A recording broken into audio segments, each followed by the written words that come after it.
For anyone who is alive on September 11th, 2001, which was 10 years ago this week, they will likely always remember where they were when they heard the news.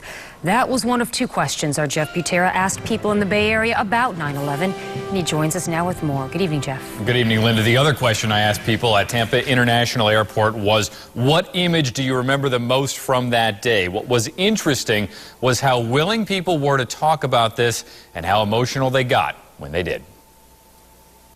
It was a September day. It was very clear. I was in New Orleans for a meeting. I was working. I was in 8th grade science class. I was sitting at work in a staff meeting. I was actually at a mailbox store. We saw the plane coming down the Hudson River. All of a sudden, some woman started screaming. And we wondered why it was traveling down the river and flying so low. And we all ran over to the TV, and they were showing the clips of the plane going into the first tower.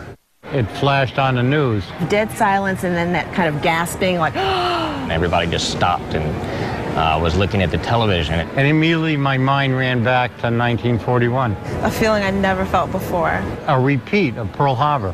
just as we turned the television on, we saw the second tower get hit by the plane. When the second plane hit, it was live. And the person who was driving said, "We're under siege."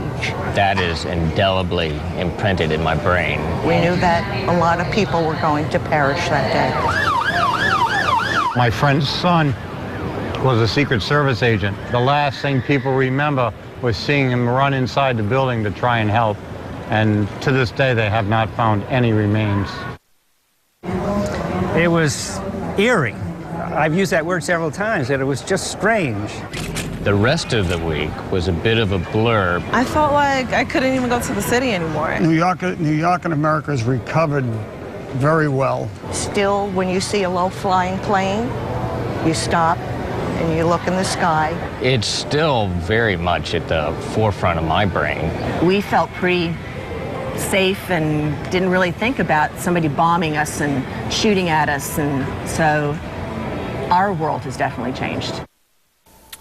Now, one of the most interesting responses came from the young girl who said she was in 8th grade on 9/11. I asked her how grown-ups at the time explained it to her, and she said she remembers her mother didn't know how to explain it to her because she couldn't yet grasp it herself.